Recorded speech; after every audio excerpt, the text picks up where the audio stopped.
Salut à tous, bienvenue dans cette nouvelle vidéo. Nous sommes plus qu'à 24 heures du match Marseille-Paris Saint-Germain. On a vu hier un entraînement, c'était vraiment une mascarade.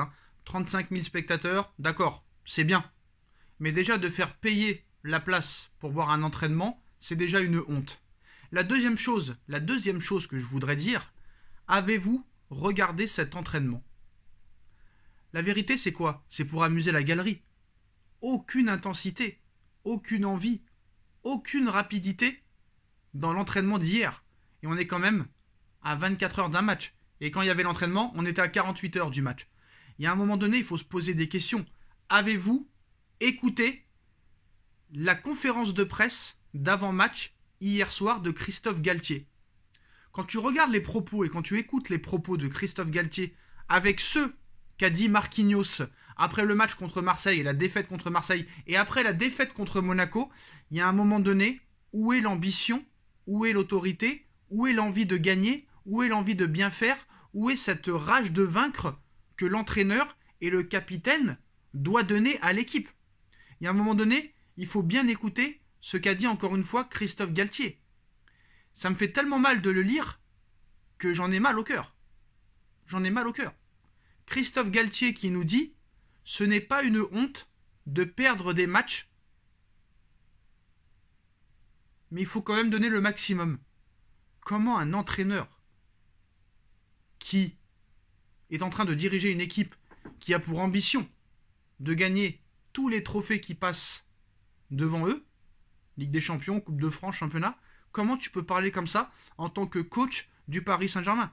Moi j'ai l'impression, c'est mon impression, j'ai l'impression que Galtier, il a compris que c'était pas pour lui.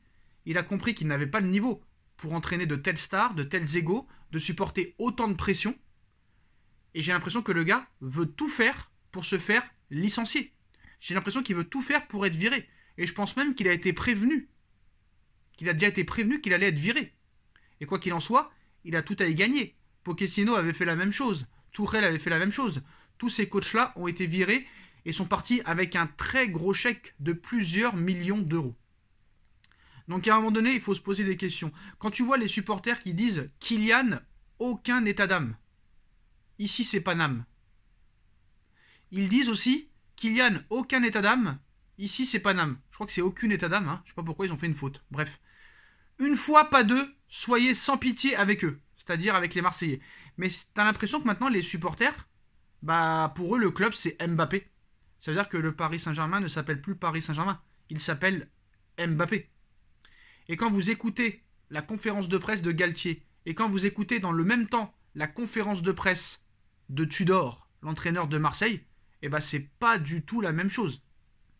Quand on voit que Vitinha, Neymar et Lionel Messi ont récemment eu un accrochage, l'Argentin n'a pas apprécié un contact un peu musclé du Portugais à l'entraînement. On a vu aussi qu'il y a des tensions entre Neymar et Vitinha. Apparemment, Vitinha serait rejeté par le vestiaire. Alors, en plus des propos de Galtier qui nous dit ça, nous avons Marquinhos qui nous dit après le match de Marseille: il faut apprendre à perdre. Il faut apprendre à perdre. Comment le capitaine d'une équipe de football, comment le capitaine du Paris Saint-Germain, qui doit être le leader de l'équipe, peut te dire, après une défaite contre l'ennemi juré Marseille, il faut apprendre à perdre.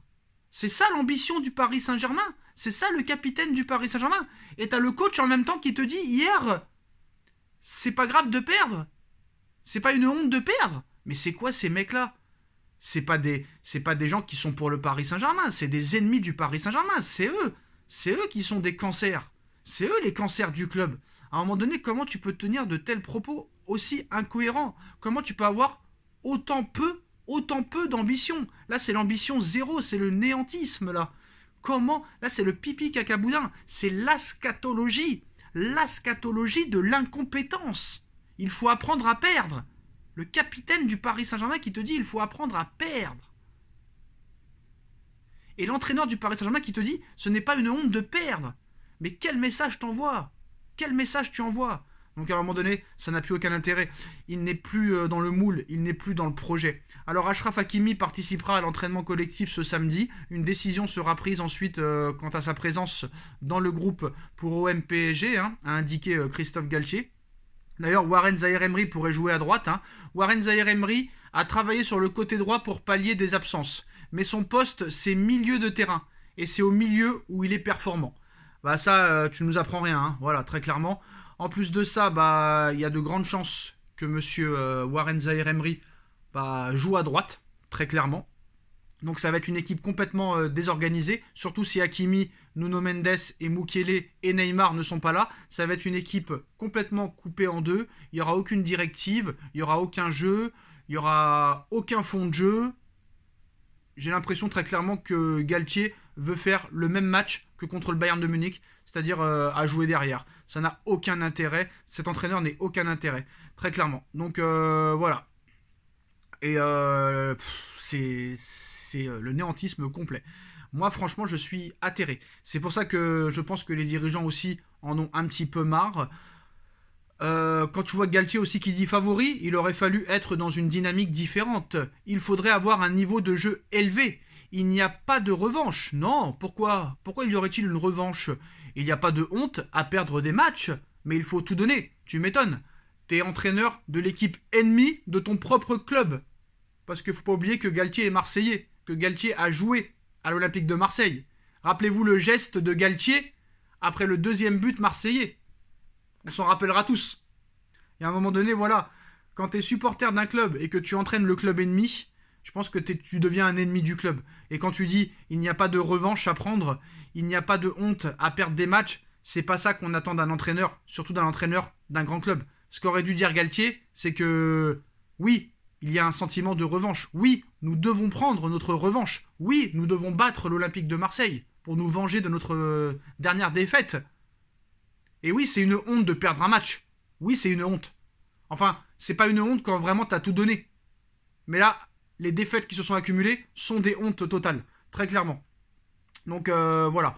Alors maintenant, il y a d'autres problèmes qui vont arriver. Hein. Tous les joueurs en prêt vont revenir. D'ailleurs, Draxler à Benfica, c'est terminé pour cette saison. Il s'était blessé à l'entraînement après le match face au Club Bruges. Son opération de la cheville gauche a eu lieu vendredi. Il restera tout de même à Lisbonne pour la fin de saison, à sa propre demande. Draxler va revenir. Levin Kurzawa, qui ne joue strictement pas à Fulham, va revenir. Diallo va revenir. Leandro Paredes va revenir. Wijnaldum va revenir. Mauro Icardi va revenir. Et d'autres joueurs vont aussi revenir. Et tu vas aussi devoir garder Carlos Soler, Fabian Ruiz, Renato Sanchez. Comment tu vas faire? Comment vas-tu faire? Ces joueurs-là sont invendables. Et à un moment donné, il faut se poser des questions. Alors maintenant, comme j'ai dit, hein, à part d'une révolution, à part si vraiment il y a un entraîneur compétent qui arrive et qui arrive à métamorphoser ses joueurs, tu vas devoir te les encaper pendant encore de nombreuses années. Alors mécontent du travail de Galtier, Paris envisage un changement d'entraîneur. La direction étudie plusieurs pistes et pense notamment à d'anciens joueurs passés par le club de la capitale. Alors les prochaines rencontres pourraient être décisives pour l'avenir de Christophe Galtier. Une nouvelle contre-performance contre Marseille dimanche fragiliserait encore un peu plus la position du soi-disant pseudo-coach du Paris Saint-Germain. Et l'on imagine que le Qatar verrait rouge en cas d'élimination face au Bayern dès les huitièmes de finale de Ligue des Champions.